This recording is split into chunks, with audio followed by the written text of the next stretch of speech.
Very warm welcome to fit Delhi. मैं हूं आपकी fitness guide Saguna. Fit Delhi जहां पर हम करते हैं बात आपकी सेहत के बारे में। इसी कड़ी में आज हम करने वाले हैं बात कि आप कैसे ठंड के मौसम में अपने आप को सेहतमंद बना के रख सकते हैं। जी हां, दिल्ली की सर्दी मशहूर तो बहुत है, पर यही सर्दी आपको बीमार भी बना सकती है और खासकर मौसम खतरनाक होता है छोटे बच्चों और बुजुर्गों के लिए। बुजुर्ग भी वो जिनको कि दिल के रोगों की समस्या है या फिर उनको डायबिटीज है या उनका बीपी हाई रहता है। ऐसे मरीज इस मौसम में क्या करें, हम बताएंगे आपको। और इस मौसम में वजह क्या है कि दिल के मरीजों को परेशान होने की जरूरत रहती है, हम बताएंगे आपको इसके बारे में भी। तो जानते हैं सबसे पहले इसी के बारे में हमारी इस रिपोर्ट में।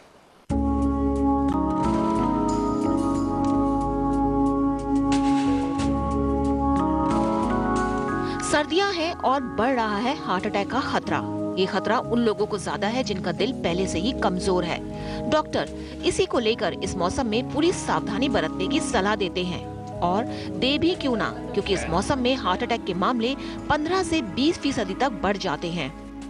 देखिए, सर्दियों में हार्ट अटैक हमेशा 20% के करीब बढ़ जाते हैं। उसका कारण ये है कि सर्दी में जैसे जैसे टेम्परेचर लो होता है वैसे वैसे जो हार्ट की नसें हैं इनमें थोड़ी सी सिकुड़न आ जाती है। ये एक नॉर्मल प्रोटेक्टिव मैकेनिज्म होता है। ब्लड प्रेशर यूजुअली थोड़ा बढ़ जाता है और ये दोनों चीजें सुबह के समय अर्ली मॉर्निंग में होती हैं, 3 से 5 बजे के बीच में। कई रिपोर्ट ये बात साबित कर चुकी हैं कि सुबह के समय हार्ट अटैक सबसे ज्यादा होते हैं। इसके पीछे एक बड़ा कारण है, सुबह के समय शरीर से स्ट्रेस हार्मोन्स ज्यादा निकलते हैं और ऐसे में थोड़ा भी तनाव व्यक्ति के लिए हार्ट अटैक का कारण बन जाता है। स्ट्रेस की वजह से भी हार्ट अटैक के जो इंसिडेंस ज़्यादा बढ़ जाते हैं। जैसे कि स्ट्रेस की वजह से कुछ स्ट्रेस हार्मोन्स होते हैं बॉडी में, वो बढ़ जाते हैं। और सर्दियों में वेज़ोकंस्ट्रिक्शन होती है हैंड्स एंड फीट, उसकी वजह से जो ब्लड सप्लाई है वो कम हो जाती है और which causes heart attacks. Doctor तो यही सलाह देते हैं कि इस मौसम में सीने में उठने वाले किसी भी दर्द की उपेक्षा ना करें, खास तौर पर जब दर्द सुबह 4 से 7 बजे के बीच उठ रहा है। कई बार लोग सीने में उठने वाले दर्द को गैस का दर्द समझ लेते हैं, इसलिए जरूरी है आप हार्ट अटैक के लक्षणों को पहचानें। कभी हार्ट का पेशेंट हो और अगर जो उसको कोई कंप्लेंट है लाइक चेस्ट पेन, सांस फूलना, कोई स्वेटिंग है या पेन इन द एपिगैस्ट्रियम या पेन चेस्ट कहीं भी रेडिएट करे, नेक में, बाजू में या other side of the chest, तो we should not ignore. This is very important symptoms and it can it can be a symptom of a heart attack. कई ग्रुप ऐसे हैं जिन्हें इस मौसम में हार्ट अटैक होने का सबसे ज्यादा खतरा रहता है। जिन लोगों को डायबिटीज है, बीपी हाई रहता है या जो बहुत ज्यादा स्मोक करते हैं, उन्हें अपनी दवाइयाँ रेगुलर लेनी चाहिए। साथ ही अपने खान पान पर ध्यान देना चाहिए। डॉक्टरों के मुताबिक इन लोगों को अपनी एक्सरसाइज का समय भी बदलना चाहिए। सुबह और शाम को बाहर निकलने से बचना चाहिए। खाने पीने में आपको नॉर्मल डाइट लेनी है, फैट फ्री ही रखनी है, नमक कम लेना है। जो ड्राई फ्रूट्स होते हैं, चाहे आपको हार्ट की बीमारी है तब भी 4 अखरोट, 4 बादाम, 4 काजू, पिस्ता खा सकते हैं। ये डेफिनेटली हेल्पफुल होते हैं। और अपने आप को वार्म रखें, कपड़े प्रॉपर्ली पहने। हम लोग कहते हैं कि सुबह के समय बिल्कुल घूमने ना जाएं। जब सूरज निकल जाए और जो मॉर्निंग की ठंड है वो खत्म हो जाए तभी आप अपने घूमने के लिए जाइए। ये मौसम आपके दिल के लिए खतरा है, इसलिए जरूरी है सही समय पर इस खतरे को पहचानें और अपने दिल को फिट रखें। सर्दियों में हार्ट अटैक का खतरा 15 से 20% तक बढ़ जाता है, खास तौर पर वो मरीज जो पहले से ही हार्ट की बीमारियों के शिकार हैं, जिनको ब्लड प्रेशर या शुगर की शिकायत है, उनके लिए मौसम बहुत ही खतरनाक साबित हो सकता है। हमारी बताई हुई छोटी छोटी बातों पर अमल करके आप अपने आप को काफी हद तक इस खतरे से दूर रख सकते हैं। कैमरा पर्सन परमिंदर शर्मा के साथ अनुज रोहतगी, दिल्ली आज तक। तो ठंड के इस मौसम में एक तरफ जहां परेशान रहते हैं कोहरे और धुंध से, वहीं पोल्यूशन भी आपको परेशान कर सकता है, खासकर तब अगर आप अस्थमा के मरीज हैं तो। ऐसे मरीजों को इस मौसम में बहुत ज़्यादा चौकस होने की ज़रूरत है अपनी सेहत को लेकर। तो क्या करें अस्थमा के मरीज इस मौसम में अपनी सेहत के बचाव के लिए, उनके लिए हैं कुछ टिप्स हमारी इस रिपोर्ट में।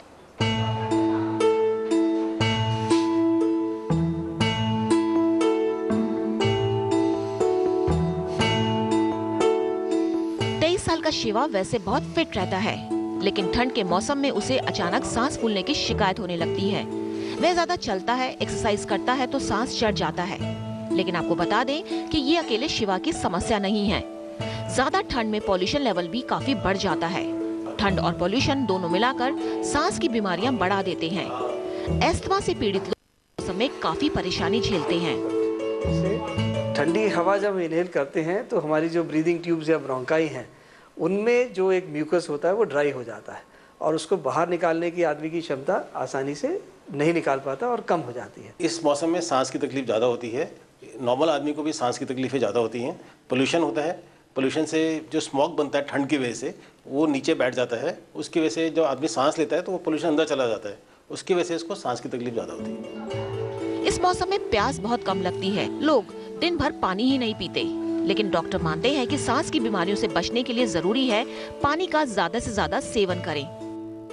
और अगर हम पानी ज़्यादा पिएंगे या पर्याप्त मात्रा में पिएंगे तो हमारे शरीर की जो नमी है वो बरकरार रहेगी, इसीलिए हमारे जो ब्रीदिंग ट्यूब्स के ऊपर जो म्यूकस है वो फंक्शनिंग नॉर्मल करेगा। पर इसमें गर्म पानी पीने की ऐसी कोई आवश्यकता नहीं है, नॉर्मल पानी से भी ये काम चल सकता है। तो वो मिथ है कि गर्म पानी पीने से हमारा म्यूकस जल्दी क्लियर होगा या हमारी छाती ज़्यादा क्लियर होगी। हाँ, कई लोग सेंसिटिव हैं ठंडे पानी के, उनको हल्का कुनकुना पानी। खाने में पौष्टिक आहार का सेवन हमें एक नहीं बल्कि तमाम बीमारियों से बचाता है। खास तौर पर विटामिन और प्रोटीन का उचित सेवन हमारे शरीर की प्रतिरोधक क्षमता को बढ़ाता है, जिससे हमें खांसी जुकाम की बीमारियां जल्दी शिकार नहीं बनाती। खाने में ध्यान रखें कि विटामिन सी का सेवन जो है वो ज़्यादा हो। विटामिन सी आपको जैसे नींबू में मिल जाता है, संतरे में, मौसमी में मिल जाता है। बैलेंस डाइट ज़्यादा खाएं, जिसमें कि फ्रूट्स भी हों, वेजिटेबल्स भी हों। इस मौसम में डॉक्टर ठंडी चीजों से पूरी तरह से परहेज करने की सलाह देते हैं, क्योंकि ठंडी चीजें एकदम से सांस की बीमारियों की वजह बन जाती हैं। ठंडा जो वस्तु है जैसे आइसक्रीम है या ठंडा पानी एकदम गले में लग के वहाँ पे खांसी ला सकता है, और उस खांसी से अगर आपको ब्रोंकाइटिस है, एस्मा है, COPD है तो वो खांसी बढ़ सकती है। आम व्यक्ति के लिए उस ठंडे एक्सपोजर से सडनली वहाँ पे बैक्टीरिया या वायरसेस की मात्रा बढ़ जाती है और हमें एक इन्फेक्शन होने के चांस बढ़ जाते हैं। आपको ज्यादा खांसी हो रही है, थूक निकलने में परेशानी है तो इसकी कतई उपेक्षा ना करें, क्योंकि ये संकेत है बढ़ती सांस की बीमारी का। कई ऐसे टेस्ट हैं जिनकी मदद से लंग्स में होने वाले इन्फेक्शन को पहचान कर बीमारी बढ़ने से पहले ही इलाज शुरू किया जा सकता है। ठंड से बचने के लिए एकदम गर्म कमरे से बाहर नहीं जाना चाहिए, क्योंकि बॉडी बहुत बार टेम्परेचर के इस बदलाव को रीसेट नहीं कर पाती है और आप ठंड का शिकार हो जाते हैं। साथ ही आपके कान, हाथ और पाँव से शरीर में ठंड जाती है, इसलिए कोशिश कीजिए जब भी बाहर निकले शरीर को पूरी तरह से कवर करने के साथ साथ इन तीनों अंगों को भी कवर करके निकलें। कैमरा पर्सन परमिंदर शर्मा के साथ अनुज रोहतगी, दिल्ली आज तक। वक्त एक ब्रेक का हो चला है और ब्रेक के बाद जब वापस आएंगे तब करेंगे बात कि सर्दी के इस मौसम में कौन सी एक्सरसाइज आपको फिट और हेल्दी बना के रखेगी। हम बताएंगे आपको उसके बारे में, पर इस छोटे से ब्रेक के बाद आप कहीं मत जाइए, देखते रहिए फिट दिल्ली। 5733 ब्रेक के बाद आपका फिर स्वागत है। फिट दिल्ली में आज हम कर रहे हैं बात ठंड के मौसम में कैसे आप अपने आप को सेहतमंद बना के रख सकते हैं, और इस मौसम में होने वाली एक्सरसाइज आपको बहुत हद तक फिट और हेल्दी बना के रखेगी अगर आप उसका कड़ाई से पालन करेंगे। विंटर शुरू होने से लेकर विंटर के एंड होने तक, चाहे फिर वो जिम जाके वर्कआउट करना हो या फिर घर पे रह के योगा करना हो, ये वो टिप्स हैं जिनके जरिए आप अपने आप को इस मौसम के हिसाब से फिट और हेल्दी बना के रख सकते हैं।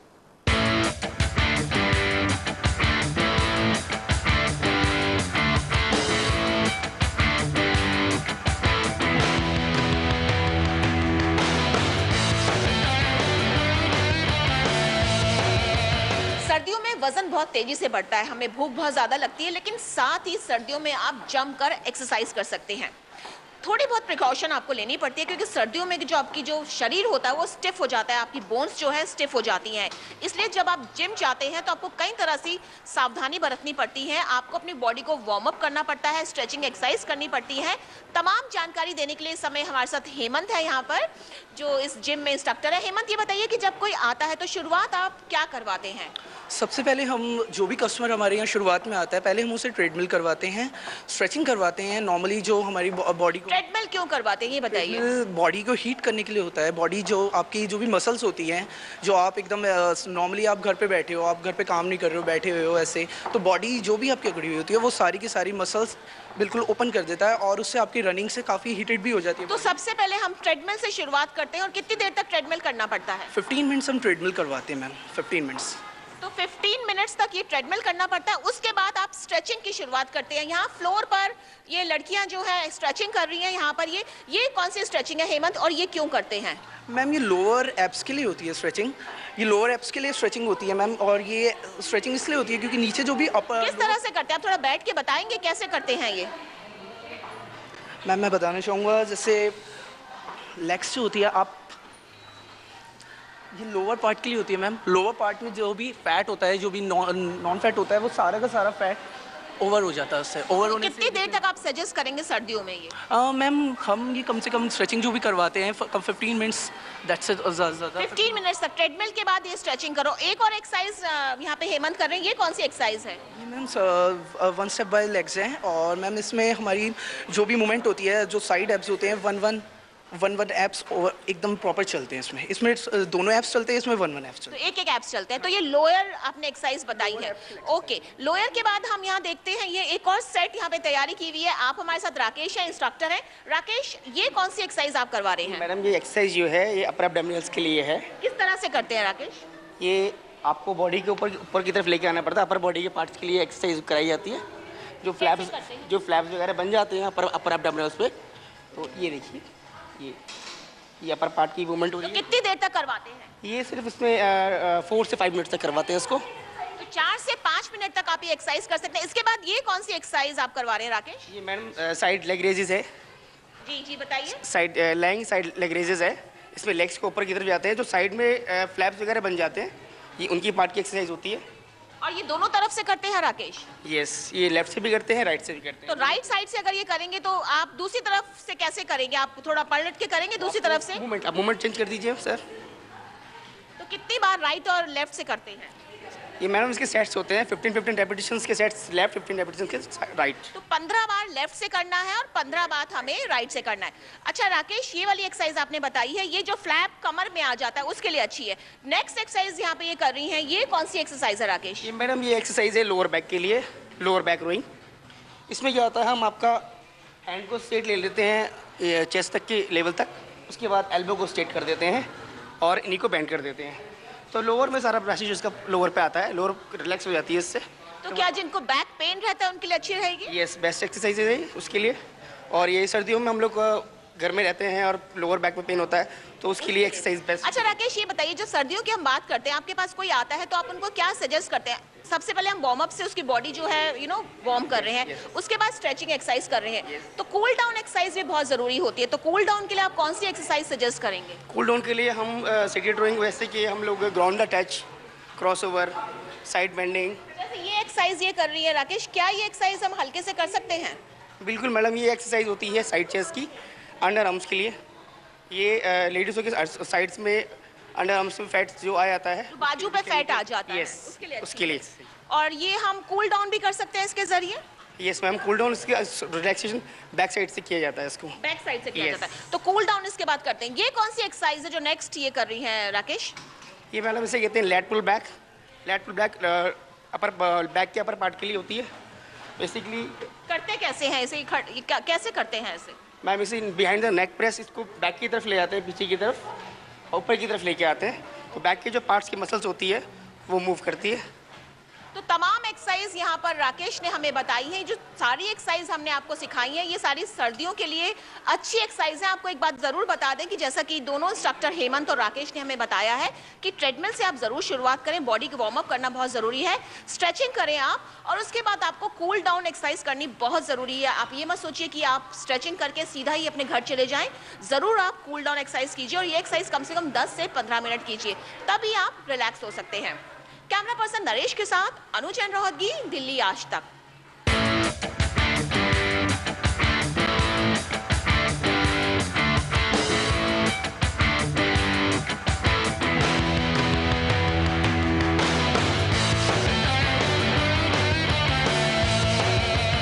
और क्या करें अपनी स्किन की प्रोटेक्शन के लिए इस वेदर में, हम बताएंगे आपको उसके बारे में, पर इस छोटे से ब्रेक के बाद जारी है फिट दिल्ली। आप बने रहिए हमारे साथ। औरतों के लिए हमेशा सिर्फ आपके नहीं। Welcome back. तो काफ़ी सारी बातें तो हमने इस मौसम के हिसाब से आपको बता दी हैं और साथ ही आपको हम ये भी बताना चाहेंगे कि इस मौसम में आपकी स्किन भी बहुत कुछ झेलती है। ड्राइनेस की वजह से उसकी चमक यहाँ पर जा सकती है और ऐसे में कुछ स्किन टिप्स हैं जिनके ज़रिए आप अपनी स्किन को इस मौसम के हिसाब से ढाल सकते हैं। क्या है वो टिप्स, इनके बारे में आपको बता रही हैं अनु जैन।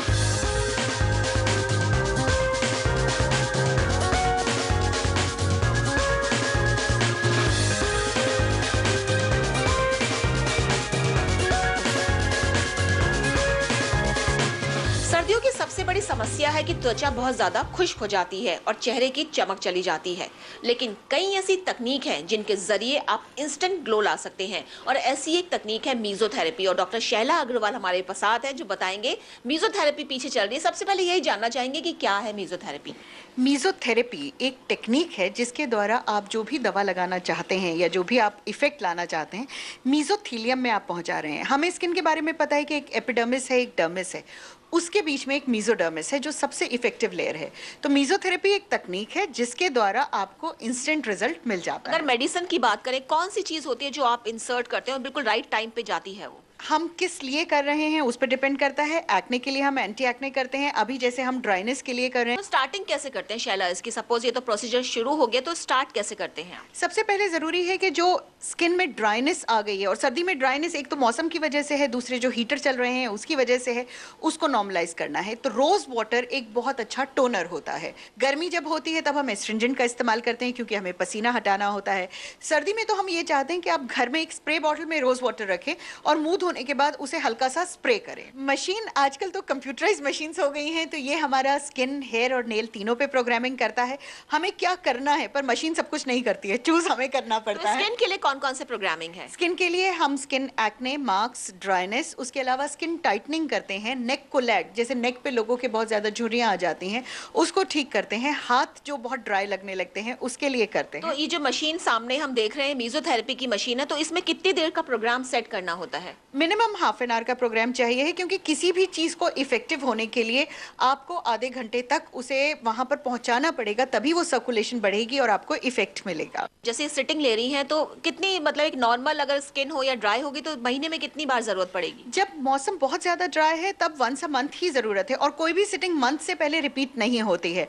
तो अगर हम एक्ने के लिए कर रहे हैं तो हम 3 सिटिंग बोलते हैं, अगर हम टाइटनेस के लिए कर रहे हैं तो हम 4 सिटिंग बोलते हैं, पर अगर हम ड्राइनेस के लिए कर रहे हैं तो अगर आप सीजन में एक बार आके भी कराएंगे तो वो काफी हद तक आपकी प्रॉब्लम। कॉस्ट कितनी आएगी? कॉस्ट अराउंड 1500 to 2000 है, और जो भी आपका एक नॉर्मल फेशियल होता है उसके बराबर ही होता है, पर जो फेशियल है उसका इफेक्ट शायद 5 दिन में चला जाता है, ये कम से कम 3 महीना 2 महीना तक आपका इफेक्ट रहता है, तो कॉस्ट इफेक्टिव है। Thank you Shaila. My pleasure. तो ये शैला थी जिन्होंने बिल्कुल क्लियर कहा है कि अगर आप ये करवाते हैं, थोड़ा अगर आपको महंगा लगे तो कोई बात नहीं, क्योंकि इसका जो इफेक्ट है वो 3 महीने तक रहता है, और जो हमारी जो ग्लो है वो चली जाती है सर्दियों के मौसम में। वो जो ग्लो है आप मेंटेन कर सकते हैं मीजोथेरेपी से। कैमरा पर्सन परमिंदर शर्मा के साथ अनु जैन, दिल्ली आज तक। तो फिर दिल्ली में आज के लिए फिलहाल बस इतना ही। इस एपिसोड के बारे में आपकी राय हम जानना चाहेंगे, हमें SMS कीजिए। हमारा SMS नंबर है 52424, या हमें आप मेल भी कर सकते हैं। हमारा ईमेल ID है fitdelhi@aajtak.com। अगले हफ्ते आपसे फिर मुलाकात होगी और बात होगी आपकी फिटनेस के बारे में ही। तब तक आप देखिए तमाम बड़ी खबरों के लिए दिल्ली आज तक, और मुझसे मिलिए अगले हफ्ते इसी वक्त।